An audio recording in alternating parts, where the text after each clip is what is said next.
الله أكبر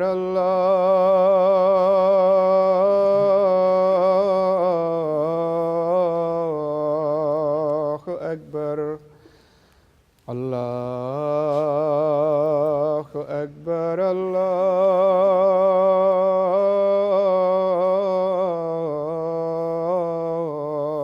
الله أكبر. أشهد أن لا إله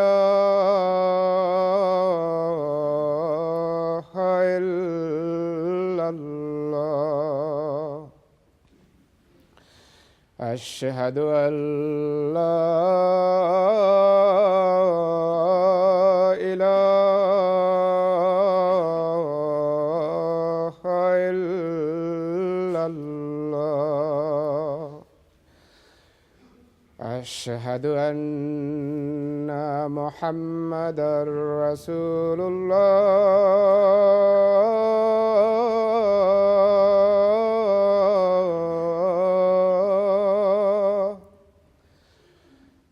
أشهد أن محمدًا رسول الله. حي على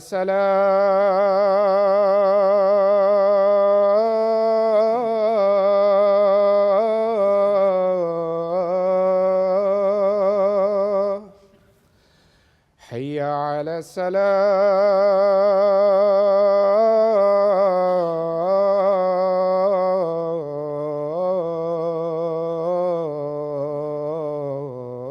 الصلاة. حي على الفلاح.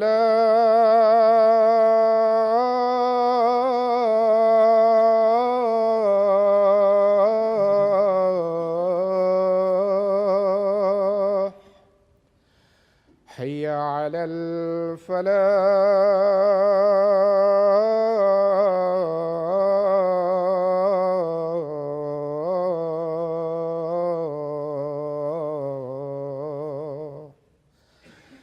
الله أكبر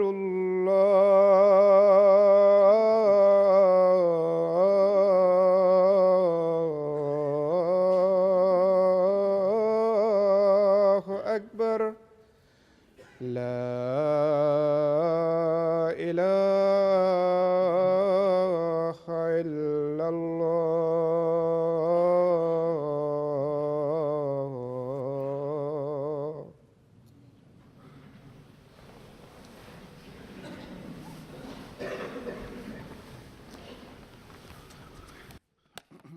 السلام عليكم ورحمة الله.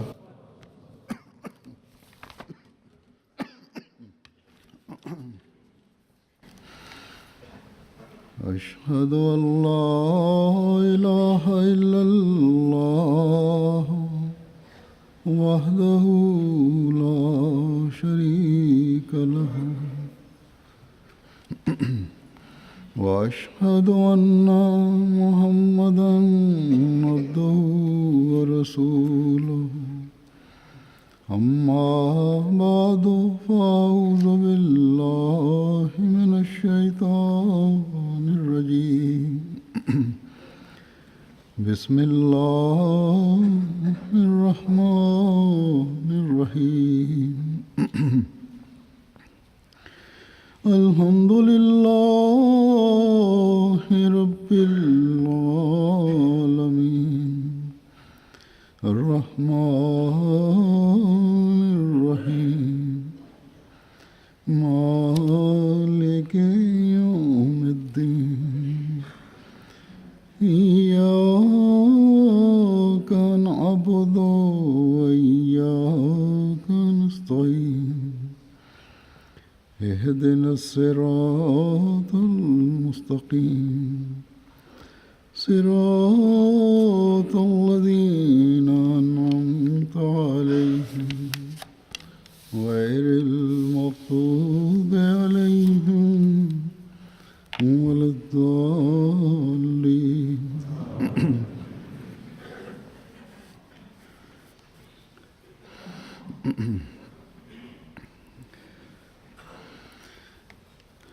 حضرت مسیح موعود علیہ الصلوۃ والسلام کی کتب کے پڑھنے کے منفی اور مثبت اثرات جس سوچ کے ساتھ انسان پڑھتا ہے اسی طرح کے اثرات قائم ہوتے ہیں. اس بارے میں حضرت مسلم موعود رضی اللہ تعالیٰ عنہ ایک واقعہ بیان فرماتے ہیں. کہتے ہیں کہ مجھے ایک واقعہ یاد ہے جس سے یہ معلوم ہوتا ہے.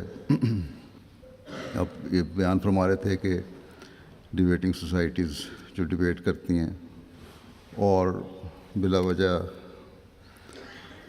ایک مقرر حق میں بولتا ہے دوسرا خلاف بولتا ہے، اس سے بعض دفعہ سوچوں میں فرق پڑ جاتا ہے، کیونکہ جو بھی بولنے والے ہیں وہ نہیں کہہ رہے ہوتے جو ان کے دل میں ہوتا ہے، بلکہ ایک مقابلے کی صورت ہوتی ہے جس میں بولنا ہوتا ہے. تو بہرحال اس کا بیان فرماتے ہوئے کہ یہ بعض دفعہ ایمان میں خرابی کا باعث بن جاتی ہیں باتیں. آپ فرماتے ہیں کہ مولوی محمد آسن صاحب امروہی نے حضرت مسیح علیہ السلام کو سنایا کہ مولوی بشیر احمد صاحب حضرت مسیح علیہ السلام کے بہت مؤید اور تھے، اور کہتے ہیں کہ میں بہت مخالف تھا. یعنی مولوی محمد آسن صاحب بہت مخالف تھے. مولوی بشیر صاحب ہمیشہ دوسروں کو براہین احمدیہ پڑھنے کی تلقین کرتے اور کہا کرتے تھے کہ یہ شخص مجدد ہے جس نے یہ لکھی ہے کتاب. کہتے ہیں کہ آخر میں نے ان سے کہا، مولوی محمد حسن صاحب نے مولوی بشیر صاحب کو کہا کہ آؤ مباحثہ کر لیتے ہیں کہ آیا مجدد ہیں کہ نہیں. لیکن مباحثے کی صورت کیا ہوگی کہ آپ چونکہ مؤید ہیں، تائید کرنے والے ہیں، آپ مخالفانہ نگاہ سے کتابیں پڑھیں، اور میں مخالف ہوں اس لیے میں موافقانہ نگاہ سے پڑھوں گا.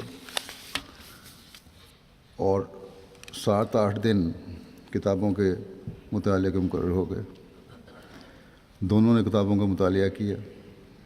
نتیجہ یہ ہوا کہ میں جو مخالف تھا، مولوی محمد حسن صاحب کہتے ہیں کہ میں جو مخالف تھا میں احمدی ہو گیا، اور وہ جو قریب تھے بالکل دور چلے گئے.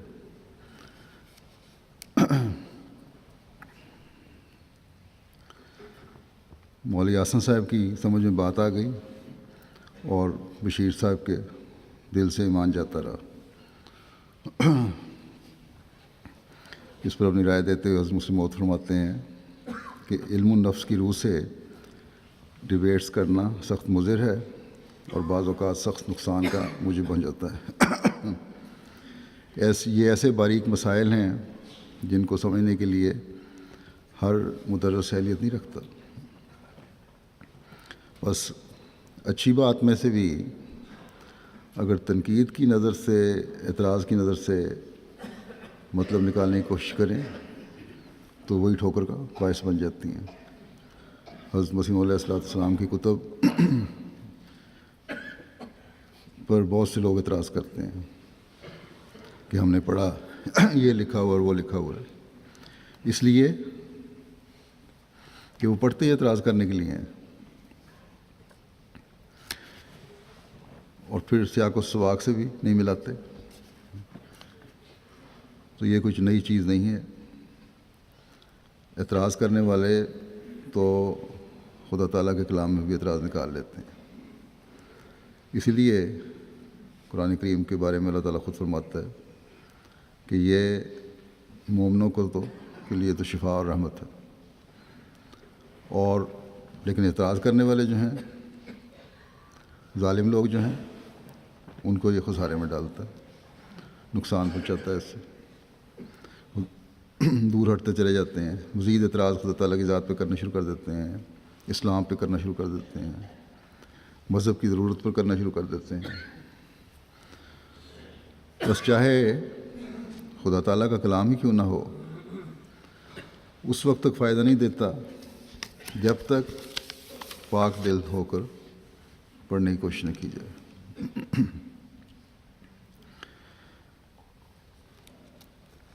پھر نماز کی اہمیت کے بارے میں حضرت مسلم موعود حضرت مسیح موعود علیہ السلام کا ایک واقعہ بیان فرماتے ہیں کہ ایک دفعہ ایسا ہوا کہ آپ علیہ السلام مقدمے کی پیروی کے لیے گئے اور مقدمے کے پیش ہونے میں دیر ہو گئی، نماز کا وقت آ گیا۔ آپ باوجود لوگوں کے منع کرنے کے نماز کے لیے چلے گئے اور جانے کے بعد ہی مقدمے کی پیروی کے لیے بلائے گئے، مگر آپ عبادت میں مشغول تھے۔ اس سے فارغ ہوئے تو عدالت میں آئے۔ حسب قاعدہ جو حکومت کا قاعدہ ہے، چاہیے تو یہ تھا، عدالت کا جو قاعدہ ہے کہ مجسٹریٹ یک طرفہ ڈگری کر دیتا آپ کے خلاف، مگر اللہ تعالیٰ کو آپ کی یہ بات ایسی پسند آئی کہ اس نے اللہ تعالیٰ نے مجسٹریٹ کی توجہ اس طرف کروائی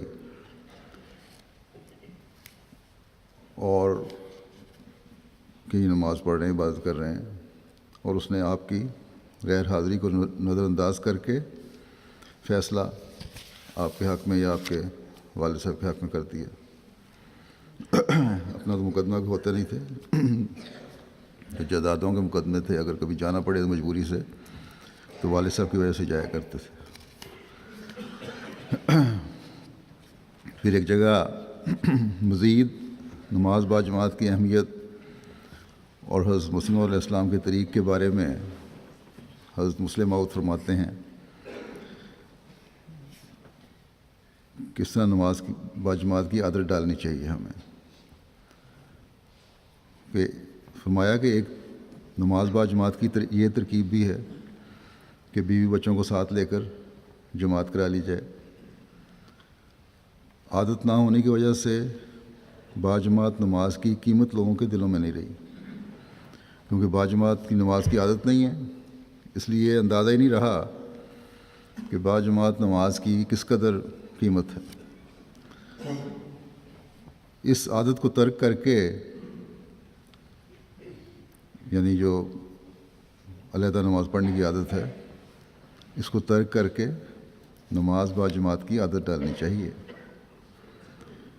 حضرت مسیح موعود علیہ السلام ایسے مواقع پر جب نماز کے لیے مسجد میں نہ جا سکتے تھے تو گھر میں ہی جماعت کرا لیا کرتے تھے، اور شاذ ہی کسی مجبوری کے ماتحت الگ نماز پڑھتے تھے۔ اکثر ہماری والدہ کو ساتھ ملا کر جماعت کرا لیتے تھے، والدہ کے ساتھ دوسری مستورات بھی شامل ہو جاتی تھیں۔ بس اول تو ہر جگہ دوستوں کو جماعت کے ساتھ مل کر نماز ادا کرنی چاہیے، اور جس کو یہ موقع نہ ہو اسے چاہیے کہ اپنے بیوی بچوں کے ساتھ ہی مل کر نماز با جماعت کرا لیا کرے۔ ہر جگہ دوستوں کو نماز با جماعت کا انتظام کرنا چاہیے۔ جہاں شہر بڑا ہو، دوست دور دور رہتے ہوں، وہاں محلے دار جو ہیں جماعت کا انتظام کرنا چاہیے ان کو۔ جہاں مساجد نہیں ہیں وہاں مساجد بنانے کی کوشش کرنی چاہیے۔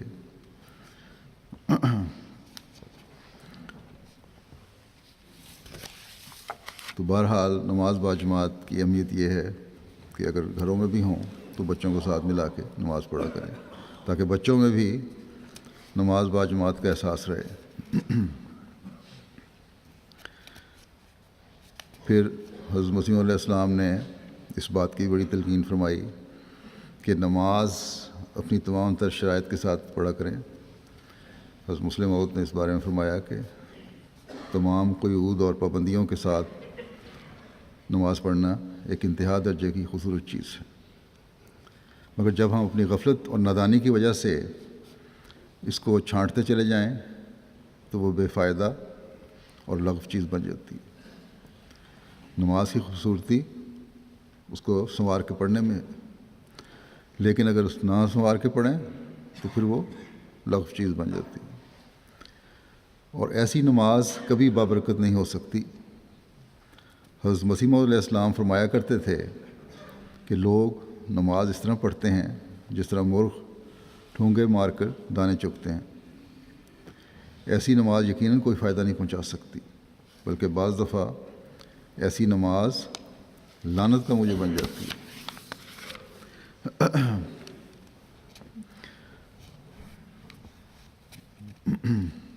ایک دفعہ کسی نے حضرت مسلم موعود کی شکایت کی کہ ماتحت ہمیں سلام نہیں کرتے، یا چھوٹے جو ہیں وہ بڑوں کو سلام نہیں کرتے۔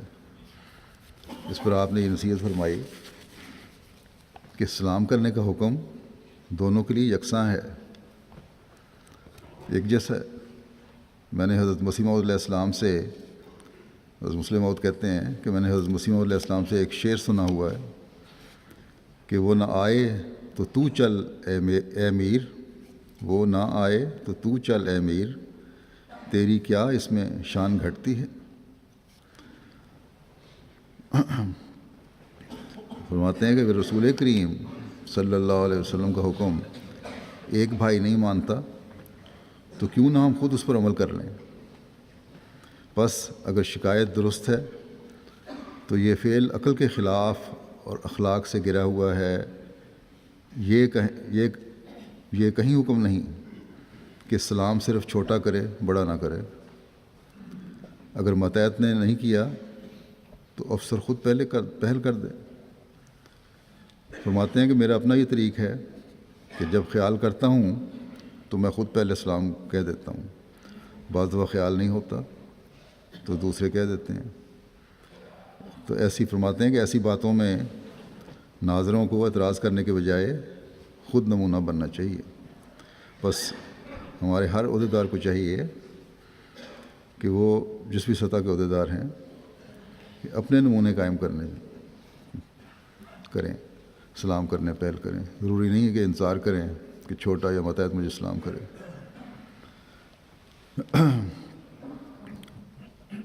بعض بڑے یا عہدیدار ویسے بھی ہیں جو سلام کا جواب ہی مشکل سے دیتے ہیں، ایسی بھی شکایتیں میرے پاس آتی ہیں۔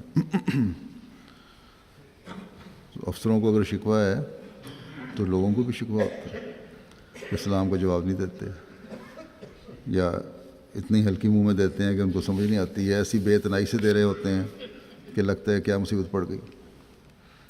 تو بہرحال جماعت کے اندر ہر طبقے کو سلام کو رواج دینا چاہیے، یہ حدیث بھی ہے۔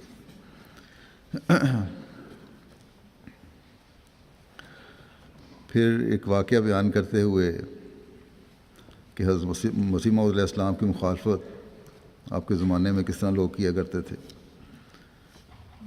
آپ بیان فرماتے ہیں کہ اکتوبر 1897 میں آپ کو ایک شہادت پر ملتان جانا پڑا۔ وہاں سے شہادت دے کر جب واپس تشریف لائے تو کچھ دنوں کے لیے لاہور بھی ٹھہرے۔ یہاں جن جن گلیوں سے آپ گزرتے ان میں لوگ آپ کو گالیاں دیتے اور پکار کر برے الفاظ آپ کی شان میں نکالتے۔ فرماتے ہیں مسلم موعود کہ میری عمر اس وقت 8 سال کی تھی اور میں بھی اس سفر میں آپ کے ساتھ تھا۔ میں اس مخالفت کی جو لوگ آپ سے کرتے تھے وجہ تو نہیں سمجھ سکتا تھا، اس لیے یہ دیکھ کر مجھے سخت تعجب آتا کہ جہاں سے بھی آپ گزرتے ہیں لوگ آپ کے پیچھے کیوں تالیاں پیٹتے ہیں، سیٹیاں بجاتے ہیں۔ چنانچہ مجھے یاد ہے کہ ایک ٹنڈا شخص جس کا ایک ہاتھ کٹا ہوا تھا اور بقیہ ہاتھ پر کپڑا بندھا ہوا تھا،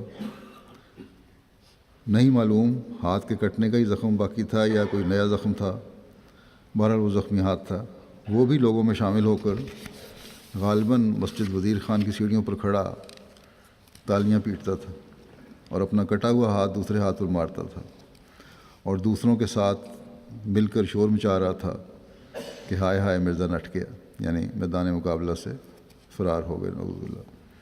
اور میں اس نظارے کو دیکھ کر سخت حیران تھا، خصوصاً اس شخص پر جس کا ہاتھ ہی نہیں ہے اور وہ تالیاں بجانے کی کوشش کر رہا ہے، اور دیر تک گاڑی سے سر نکال کر اس شخص کو دیکھتا رہا۔ لاہور سے پھر مسلم موعود قادیان تشریف لے آئے۔ ایک مقدمے میں مجسٹریٹ کی یہ پکی نیت تھی، بلکہ اسے عہد لیا گیا تھا کہ حضرت مسیح موعود علیہ السلام کو ضرور سزا دینی ہے۔ اس واقعے کا ذکر کرتے ہوئے حضرت مسلم موعود نے فرمایا ایک جگہ کہ ایک دفعہ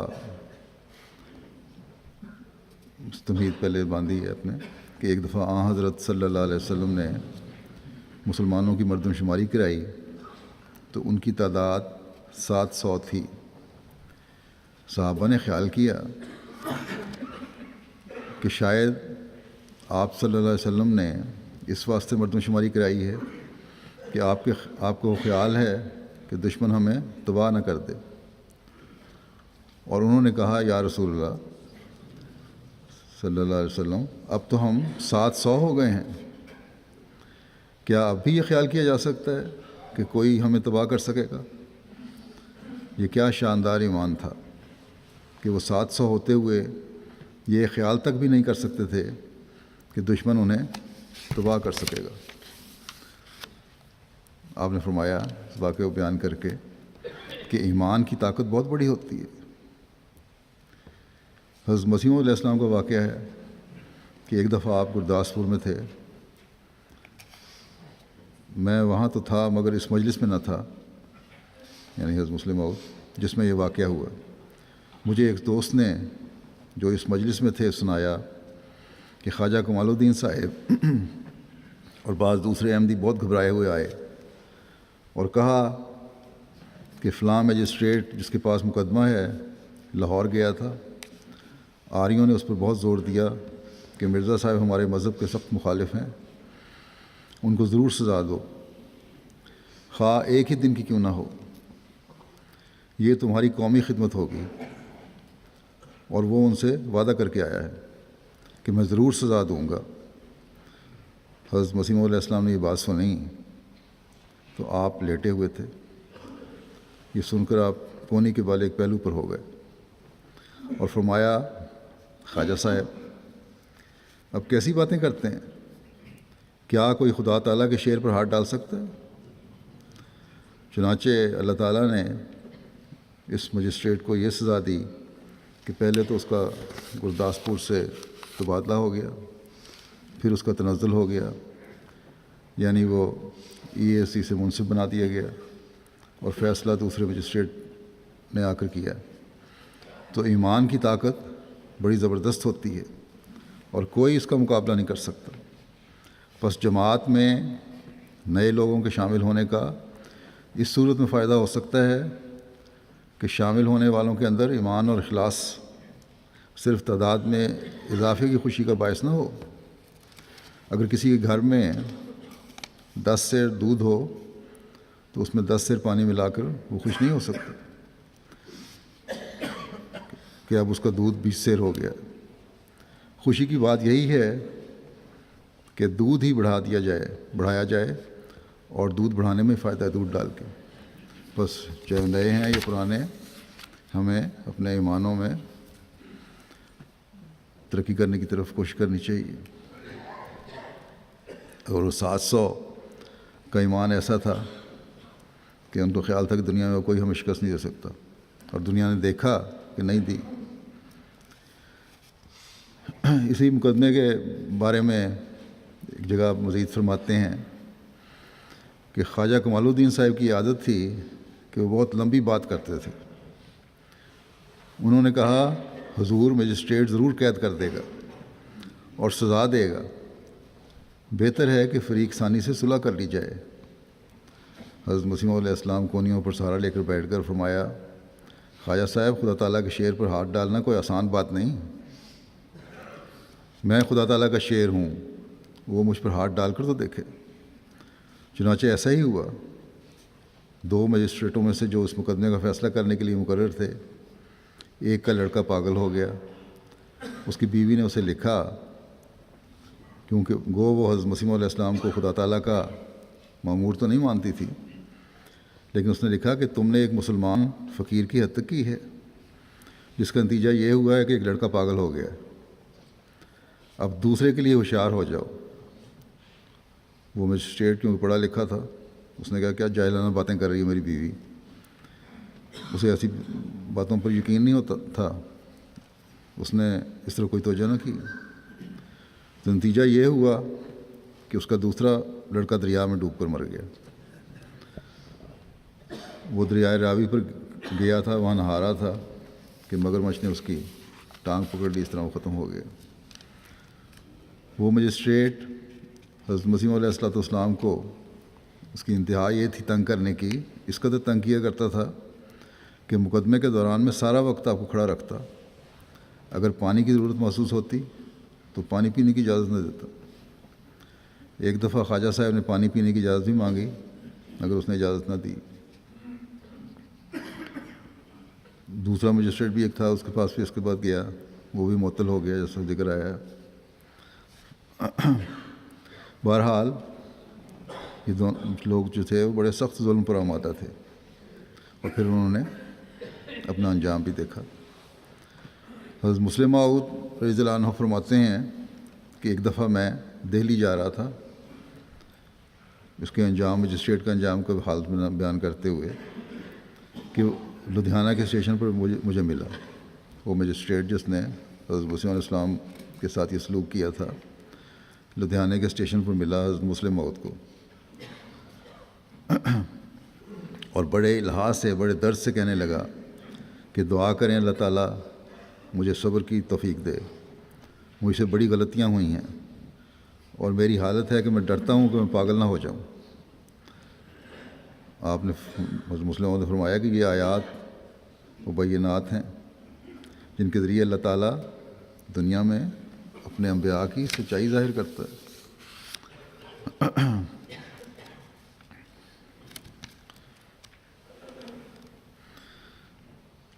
حضرت مسلم موعود فرماتے ہیں کہ حضرت مسیح موعود علیہ الصلوۃ والسلام ایک واقعہ سنایا کرتے تھے کہ ایک دفعہ رستم کے گھر میں چور آ گیا. رستم بے شک بہت بہادر تھا مگر اس کی شہرت فنون جنگ میں تھی, جنگ کرنے میں تو ماہر تھا, وہ تلوار چلانی خوب جانتا تھا.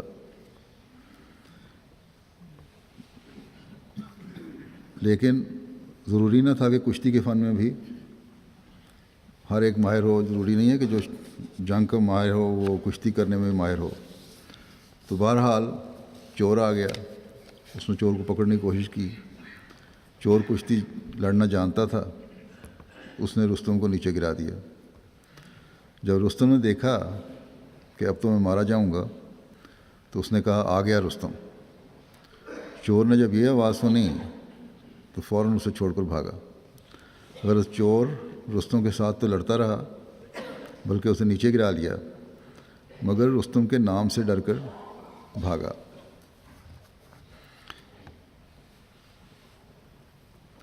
اس حوالے سے آپ نے یہ بھی نصیحت فرمائی کہ بعض دفعہ بعض لوگ ایسی افواہیں پھیلا دیتے ہیں جس سے لوگوں کے حوصلے پست ہو جاتے ہیں.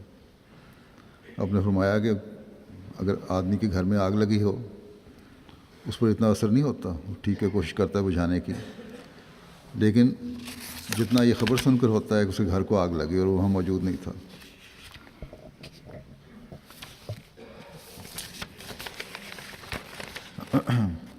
پھر آپ نے فرمایا جنگ کے دنوں کے حالات تھے, کسی جگہ بموں کا پڑنا اتنا خطرناک نہیں ہوتا جتنا یہ شور پڑ جانا کہ بم پڑ رہے ہیں.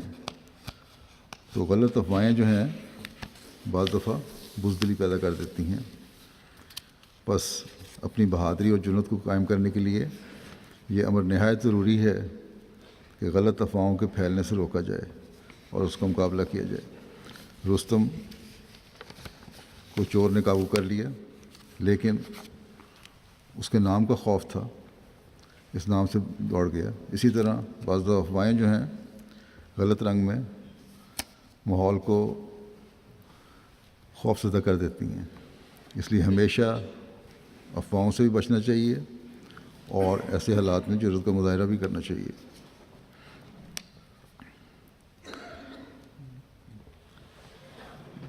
یہ جو مقدمہ کرم دین تھا اس کے بارے میں بھی فرماتے ہیں 1902 کے آخر میں حضرت مسیح موعود پر ایک شخص کرم دین نے ازالہ حیثیت عرفی کا مقدمہ کیا اور جیلم کے مقام پر عدالت میں حاضر ہونے کے لیے آپ کے نام سمن جاری ہوا۔ چنانچہ آپ جنوری 1902 میں وہاں تشریف لے گئے۔ یہ سفر آپ کی کامیابی کے شروع ہونے کا پہلا نشان تھا کہ گویا آپ ایک فوجداری مقدمے کی جواب دہی کے لیے جا رہے تھے، لیکن پھر بھی لوگوں کے ہجوم کا یہ حال تھا کہ اس کا کوئی اندازہ نہیں ہو سکتا۔ جس وقت آپ جیلم کے اسٹیشن پر اترے ہیں اس وقت وہاں اس قدر انبوہ کثیر تھا کہ پلیٹ فارم پر کھڑے ہونے کی جگہ نہ رہی، بلکہ اسٹیشن کے باہر بھی دو رویا سڑکوں پر لوگوں کی اتنی بھیڑ تھی کہ گاڑی کا گزرنا مشکل ہو گیا تھا، حتیٰ کہ افسران ضلع کو انتظام کے لیے خاص اہتمام کرنا پڑا اور غلام حیدر صاحب تحصیلدار اس اسپیشل ڈیوٹی پر لگائے گئے۔ آپ حضرت صاحب کے ساتھ نہایت مشکل سے راستہ کراتے ہوئے گاڑی کو لے گئے، کیونکہ شہر تک برابر ہجوم خلائق کے سبب راستہ نہ ملتا تھا۔ اہل شہر کے علاوہ ہزاروں آدمی دیہات سے بھی آپ کی زیارت کے لیے آئے تھے۔ قریباً 1000 آدمی نے اس جگہ بیعت کی، اور جب آپ عدالت میں حاضر ہونے کے لیے گئے تو اس قدر مخلوق کارروائی مقدمہ سننے کے لیے موجود تھی کہ عدالت کو انتظام کرنا مشکل ہو گیا۔ دور میدان تک لوگ پھیلے ہوئے تھے۔ بہرحال پہلی پیشی میں آپ بری کیے گئے اور مال خیر واپس تشریف لے آئے۔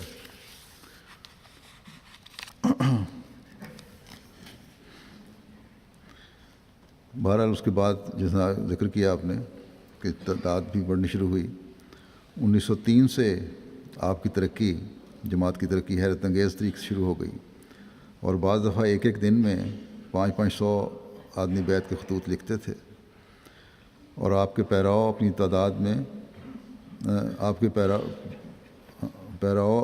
میں ہزاروں لاکھوں تک پہنچ گئے۔ ہر قسم کے لوگوں نے آپ کے ہاتھ پر بیعت کی، اور یہ سلسلہ بڑے زور سے پھیلنا شروع ہو گیا، اور پنجاب سے نکل کر دوسرے صوبوں اور پھر دوسرے ملکوں میں بھی پھیلنا شروع ہو گیا۔ یہ آپ کی زندگی میں ہی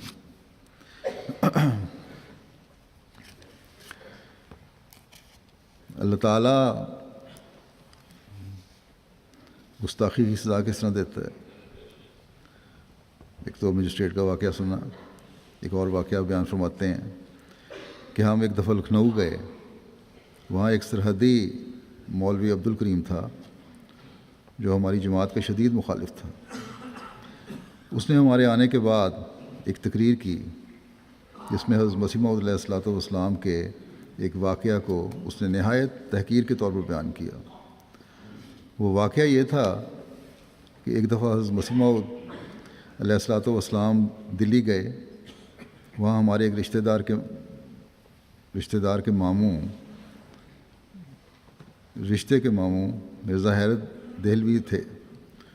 انہیں ایک دن شرارت سوجی اور وہ جعلی انسپکٹر پولیس بن کر آ گئے، اور حضرت مسیح موعود علیہ السلام کو ڈرانے کے لیے کہنے لگے کہ میں انسپکٹر پولیس ہوں اور مجھے حکومت کی طرف سے اس لیے بھیجا گیا ہے کہ میں آپ کو نوٹس دوں کہ آپ یہاں سے فوراً چلے جائیں، ورنہ آپ کو نقصان ہوگا۔ حضرت مسیح موعود علیہ الصلوۃ والسلام نے تو اس کی طرف توجہ نہ دی، مگر بعض دوستوں نے تحقیق کرنی چاہیے کہ یہ کون شخص ہے، تو وہاں سے بھاگ گئے۔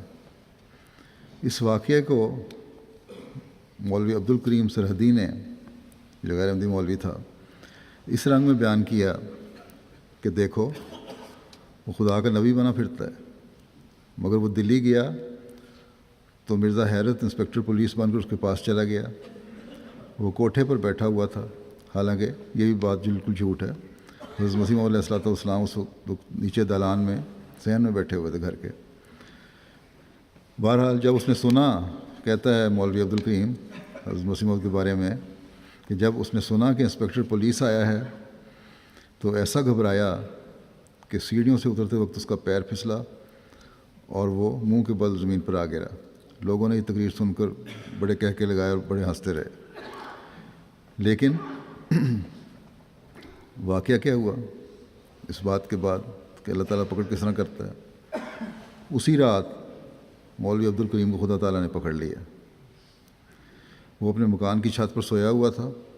رات کو کسی کام کے لیے اٹھا اور چونکہ اس چھت کی کوئی منڈیر نہیں تھی اور نیند سے اس کی آنکھیں بند ہو رہی تھیں، اس کا ایک پاؤں چھت سے باہر جا پڑا اور وہ دھڑام سے نیچے آ گرا اور گرتے ہی مر گیا۔ اب دیکھو، آپ فرماتے ہیں کہ دیکھو، اگر اس کو غیب کا پردہ نہ ہونے کی صورت میں پتہ ہوتا کہ مجھے گستاخی کی یہ سزا ملے گی تو کبھی گستاخی نہ کرتا بلکہ آپ پر ایمان لے آتا۔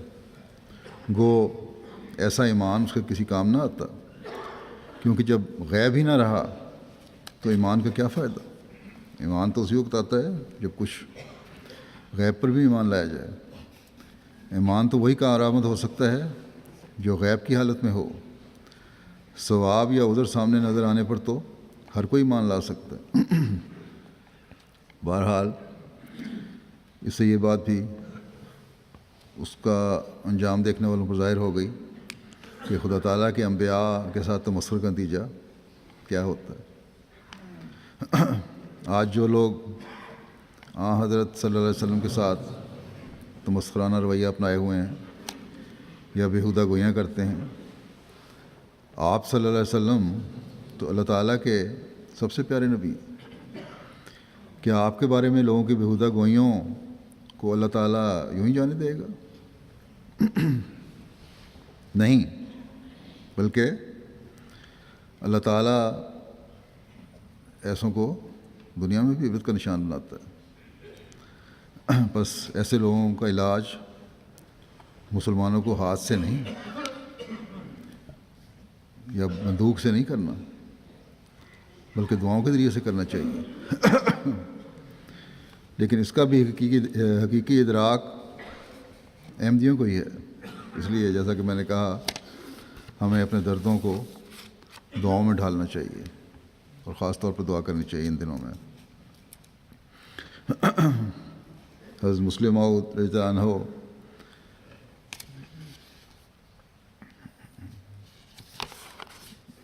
تو اس واقعے کا ذکر کرتے ہوئے آگے فرماتے ہیں مزید کہ جو پہلے واقعہ مولوی کا بیان ہو چکا ہے کہ بہت سے لوگ ایسے تھے جو کہتے تھے کہ مرزا صاحب کو کوڑ ہو جائے گا، خدا نے انہیں کوڑ میں مبتلا کر دیا۔ بہت کہتے تھے کہ مرزا صاحب کو تعاون ہو جائے گا، خدا نے یہ کہنے والوں کو تعاون سے ہلاک کیا۔ جب ہزاروں مثالیں اس قسم کی موجود ہیں تو ہم کہاں تک انہیں اتفاقات پر محمول کریں؟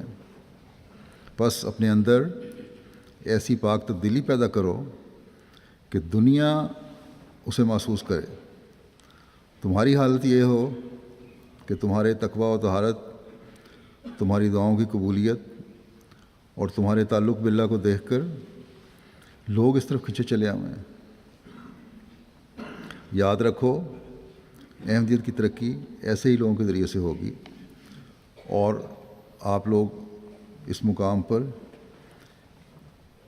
یا اس کے قریب تک پہنچ جائیں گے تو پھر اگر آپ باہر بھی قدم نہ نکالیں گے بلکہ کسی پوشیدہ گوشے میں بھی جا بیٹھیں گے تو وہاں بھی لوگ آپ کے گرد جمع ہو جائیں گے اور انشاءاللہ تعالیٰ احمدیت میں داخل ہوں گے۔ ایک واقعہ کا ذکر آپ فرماتے ہیں کہ حضرت مسیح علیہ السلام سیالکوٹ میں گئے تو مولویوں نے فتویٰ دیا کہ جو ان کے لیکچر میں جائے گا اس کا نکاح ٹوٹ جائے گا۔ لیکن چونکہ حضرت مرزا صاحب کی کشش ایسی تھی کہ لوگوں نے اس فتوے کی بھی کوئی پرواہ نہ کی۔ راستوں پر پہرے لگا دیے گئے تاکہ لوگوں کو جانے سے روکیں، سڑکوں پر پتھر جمع کر لیے گئے کہ جو نہ رکے گا اسے ماریں گے۔ پھر جلسہ گاہ سے لوگوں کو پکڑ کر لے جاتے تھے کہ لیکچر نہ سنیں۔ مسلموں فرماتے ہیں کہ بی ٹی صاحب تھے جو اس وقت سیالکوٹ میں سٹی انسپیکٹر تھے اور پھر سپرنٹینڈنٹ پولیس بھی ہو گئے تھے۔ ان کا انتظام تھا وہاں اس پہ امن قائم کرنے کے لیے یا نگرانی کرنے کے لیے۔ بہرحال فرماتے ہیں جب لوگوں نے وہ شور مچایا اور فساد کرنا چاہا تو چونکہ حضرت صاحب کی تقریر انہوں نے بھی سنی تھی، یعنی بیوٹی صاحب نے، انسپیکٹر پولیس نے، وہ حیران ہو گئے کہ اس تقریر میں حملہ تو آریوں اور عیسائیوں پر کیا گیا ہے، اور جو کچھ مرزا صاحب نے کہا ہے اگر وہ مولویوں کے خیالات کے خلاف بھی ہو تو بھی اس سے اسلام پر کوئی اعتراض نہیں آتا، اور اگر وہ باتیں سچی ہیں تو اسلام کو سچا ہونا ثابت ہوتا ہے۔ پھر مسلمانوں کے فساد کرنے کی کیا وجہ ہے؟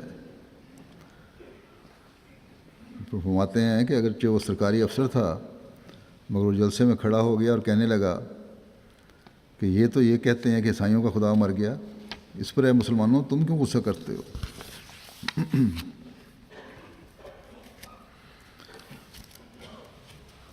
حضرت مولوی برہان الدین صاحب حضرت مسیح علیہ السلام کے ایک نہایت ہی مخلص صحابی گزرے ہیں۔ ان کے بارے میں بیان فرماتے ہیں کہ احمدیت سے پہلے وہ وہابیوں کے مشہور عالم تھے اور ان میں انہیں بڑی عزت حاصل تھی۔ جب احمدی ہوئے تو باوجود اس کے کہ ان کے گزارے میں تنگی آ گئی پھر بھی انہوں نے پرواہ نہ کی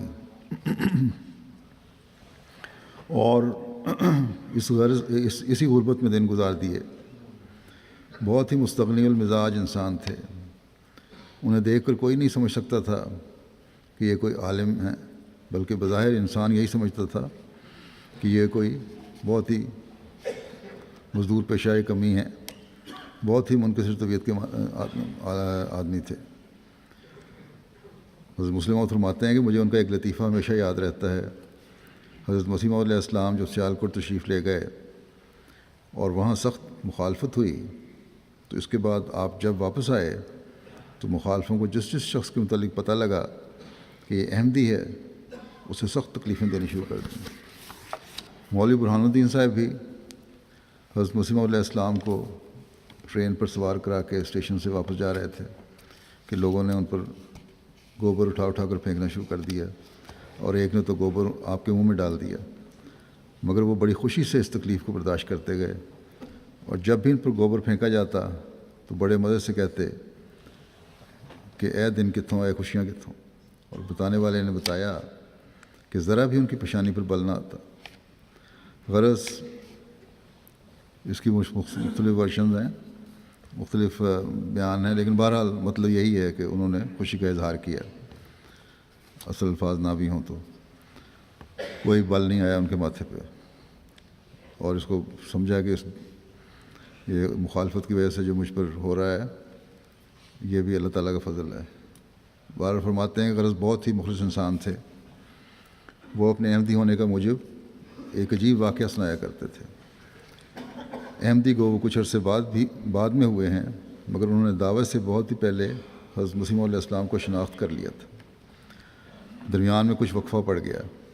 انہوں نے ابتدا میں جب حضرت مسیح علیہ السلام کا ذکر سنا تو پیدل قادیان آئے، یہاں آ کر پتہ لگا کہ حضرت مسیح علیہ السلام گرداسپور تشریف لے گئے، شاید کسی مقدمے میں پیشی تھی یا کوئی اور وجہ تھی، مجھے صحیح معلوم نہیں۔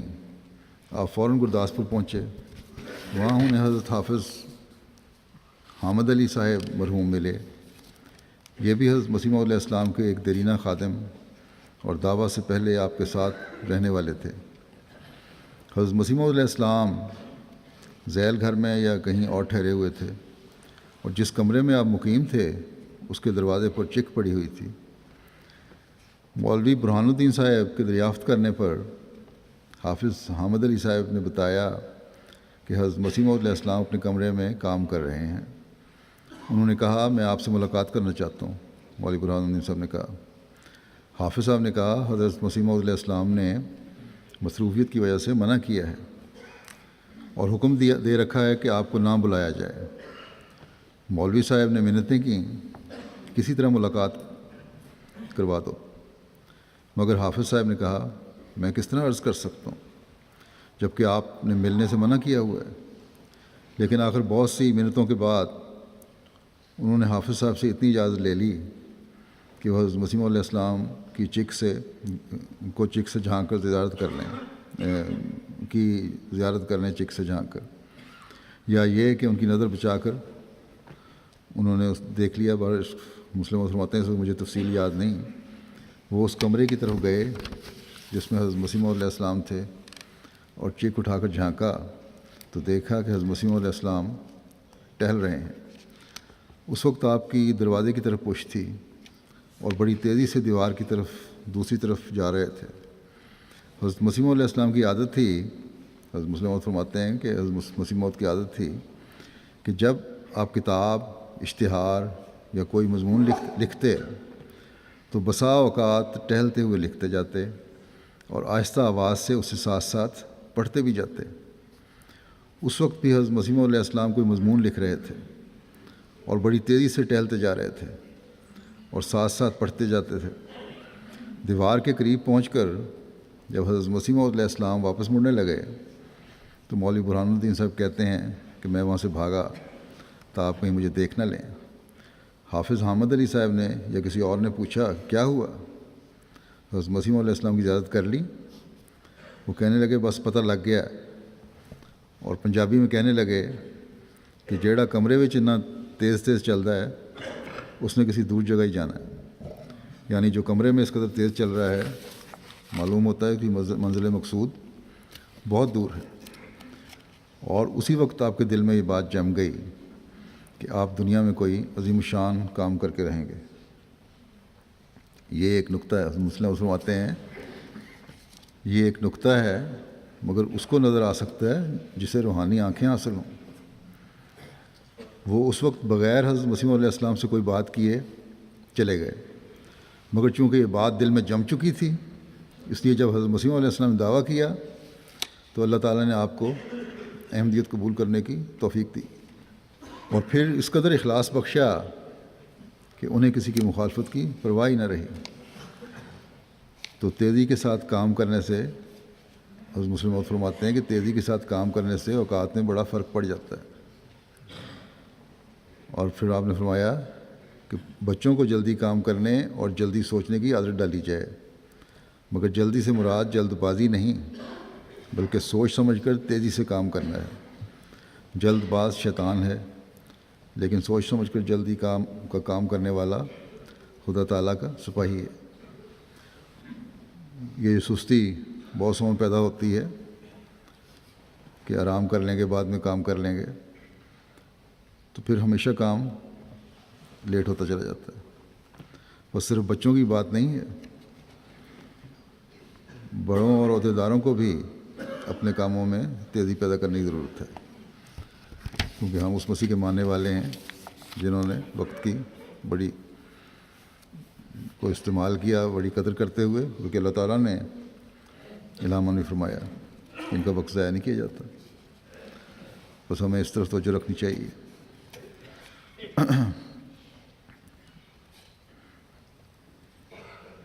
پھر حضرت مسیح موعود کے بارے میں آپ فرماتے ہیں کہ حضرت مسیح علیہ السلام کو میں نے دیکھا ہے کہ آپ دن میں بھر گھر کے اندر کام کرتے لیکن روزانہ ایک دفعہ سیر کے لیے ضرور جاتے۔ کام، تحریر، تقریر، ملاقاتیں، یہ سارے کام ہوتے لیکن سیر کے لیے ضرور جاتے، اور 74-75 برس کی عمر کے باوجود سیر پر اس قدر باقاعدگی رکھتے۔ اب عمر اندازاً آپ نے فرمائی ہے، یہاں اس میں بحث کی ضرورت نہیں ہے۔ بعض لوگوں کو عادت پڑ جاتی ہے کہ یہاں حوالہ سن لیا تو پھر بحث میں شروع ہو جائیں گے، 73 سال تھی کہ 74 سال تھی کہ 75 سال تھی، اندازاً حضرت مسلم بیان فرما رہے ہیں۔ بہرحال فرماتے ہیں کہ اتنی عمر کے باوجود سیر پر اس قدر باقاعدگی رکھتے کہ آج وہ ہم سے نہیں ہو سکتی۔ ہم بعض دفعہ سیر پر جانے سے رہ جاتے ہیں، لیکن حضرت مسیح علیہ السلام ضرور سیر کے لیے تشریف لے جاتے۔ تو فرمایا آپ نے کھلی ہوا کے اندر چلنا پھرنا اور اس سے فائدہ اٹھانا دماغ کے لیے مفید ہوتا ہے۔ اور جب تحریک جدید کے بورڈرز کو نصیحت فرما رہے ہیں، کھلی ہوا میں رہ کر مشقت کا کام کریں گے تو جہاں ان کی صحت اچھی رہے گی وہاں ان کا دماغ بھی ترقی کرے گا اور وہ دنیا کے لیے مفید وجود بن جائیں گے۔ بس آج کل کھلی فضا میں کھیلنے کی طرف بھی بچوں اور نوجوانوں کو خاص طور پر توجہ دینی چاہیے اور توجہ دلانے کی ضرورت بھی ہے، اور جامعات کے طلباء کو تو خاص طور پر کم از کم 1.5 گھنٹہ روزانہ باہر کھیلنا لازمی قرار دیا جانا چاہیے۔ آج کل ٹی وی اور اس سے متعلقہ کھیلوں سے نے جو باہر کی ورزشیں ہیں ان کو بالکل بند کر دیا ہے۔ اگر کوئی مجبوری نہ ہو تو بہرحال سیر اور کھیلیں ہونی چاہیے۔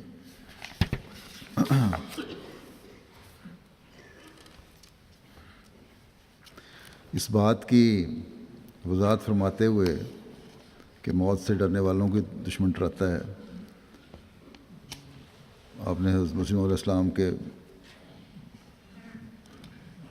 یہ واقعہ جو ہے جہلم کا مولوی برہان الدین صاحب کا اس رنگ میں بیان فرمایا ہے کہ حضرت مسیح علیہ السلام جب سیالکوٹ تشریف لے گئے تو مولویوں نے فتویٰ دے دیا کہ جو شخص مرزا صاحب کے پاس جائے گا یا ان کی تقریروں میں شامل ہوگا اس کا نکاح ٹوٹ جائے گا۔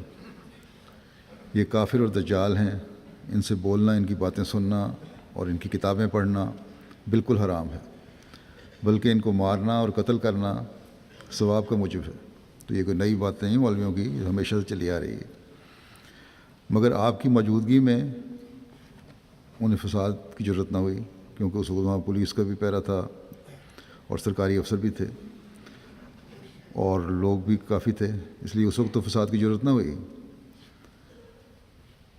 کیونکہ چاروں طرف سے احمدی جمع تھے۔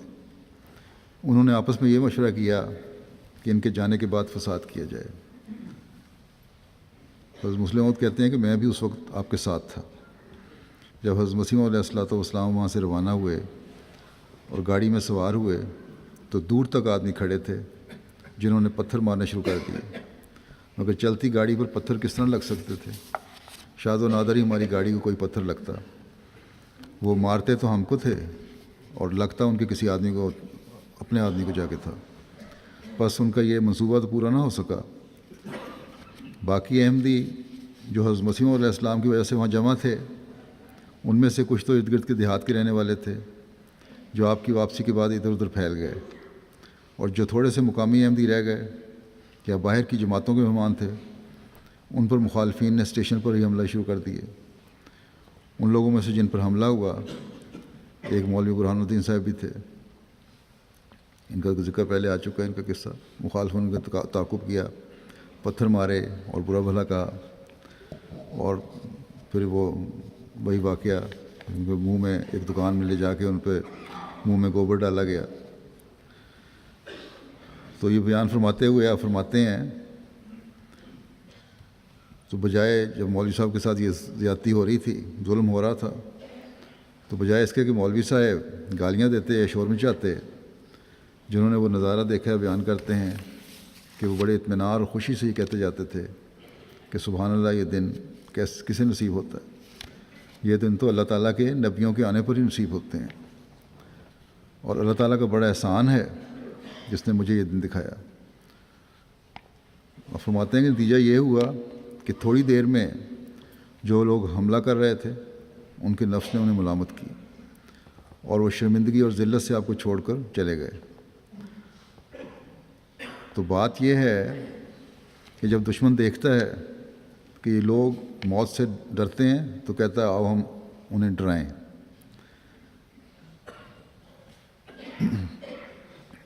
اللہ تعالیٰ قرآن شریف میں فرماتا ہے کہ شیطان اپنے اولیاء کو ڈراتا ہے۔ بس جب کوئی شخص ڈرتا ہے تو وہ سمجھتے ہیں، دشمن سمجھتے ہیں کہ یہ شیطانی آدمی ہے، لیکن اگر وہ ڈرتا نہیں اور بلکہ ان حملوں اور تکلیفوں کو خدا تعالیٰ کا انعام سمجھتا ہے اور کہتا ہے خدا تعالیٰ نے مجھے اپنے فضل سے یہ عزت کا مقام عطا فرمایا ہے اور اس نے مجھ پر احسان کیا ہے کہ میں اس کی خاطر ماریں کھا رہا ہوں، تو دشمن مروب ہو جاتا ہے اور آخر اس میں ندامت پیدا ہو جاتی ہے۔ مولوی برہان الدین کے تعلق میں ایک اور واقعہ بھی ہے۔ مولوی برہان الدین صاحب جیسا کہ بتایا گیا حضرت مسیح علیہ السلام کے بہت مخلص صحابی تھے، نہایت خوش مذاق آدمی تھے۔ انہی کی وفات اور مولوی عبدالکریم صاحب مرحوم کی وفات کی وجہ سے حضرت مسیح علیہ السلام کو مدرسہ احمدیہ کے قیام کا خیال پیدا ہوا تھا، جو بعد میں پھر جامعہ احمدیہ بن گیا۔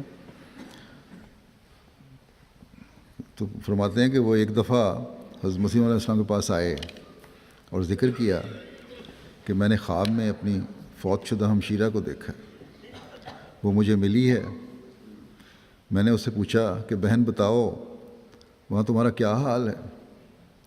وہ کہنے لگی خدا نے بڑا فضل کیا، مجھے اس نے بخش دیا اور اب میں جنت میں آرام سے رہتی ہوں۔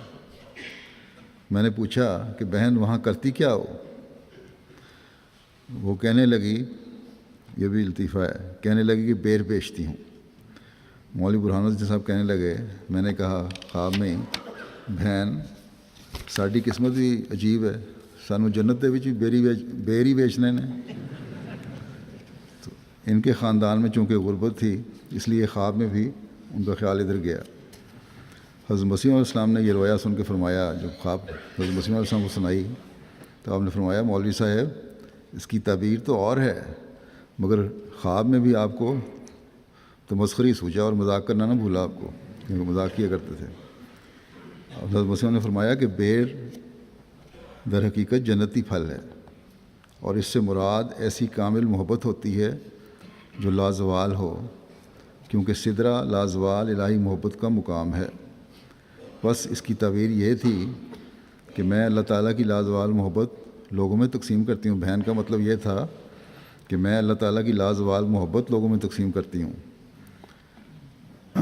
پھر آپ وضاحت میں فرماتے ہیں کہ غرض مومن تو کسی جگہ رہے اسے کام کرنا پڑے گا، یعنی یہ نہیں کہ مرنے کے بعد جنت میں چلے گئے تو صرف آرام ہی آرام ہے، کام کرنا پڑے گا، جیسا کہ ان کی ہمشیرہ نے بتایا کہ میں کیا کام کرتی ہوں۔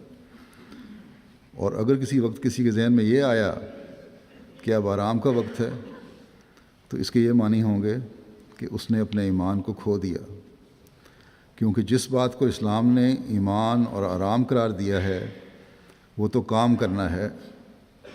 اللہ تعالیٰ صاف طور پر فرماتا ہے کہ فائزہ فرغت فانصب وإلی ربک فارغب، جب تم فارغ ہو جاؤ تو اور زیادہ محنت کرو اور اپنے رب کی طرف دوڑ پڑو۔ یہ نکتہ ہے جسے ہمیشہ یاد رکھنا چاہیے۔ تمہارے لیے ان معنوں میں کوئی آرام نہیں جسے دنیا کے لوگ آرام کہتے ہیں، لیکن جن معنوں میں قرآن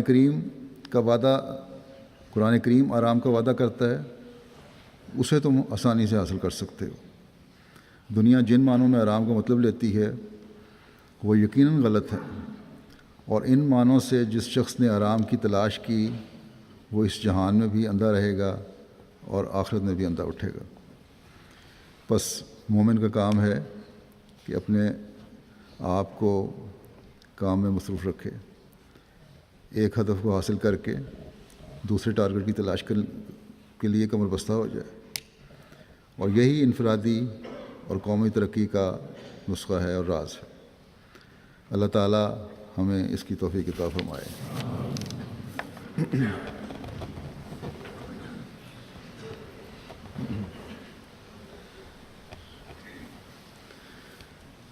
الحمد للہ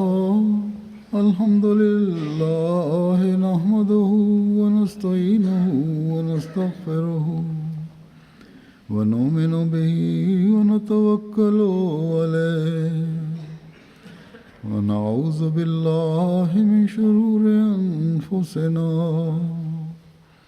ومن سیئات اعمالنا، من يهده الله فلا مضل له ومن يضلله فلا هادي له، ونشهد أن لا إله إلا الله ونشهد أن محمدا عبده ورسوله ورسوله عباد الله رحمكم الله إن الله يأمر بالعدل والإحسان وإيتاء ذي القربى وينهى عن الفحشاء والمنكر والبغي يعظكم لعلكم تذكرون اذكروا الله يذكركم وادعوه يستجب لكم ولذكر الله أكبر.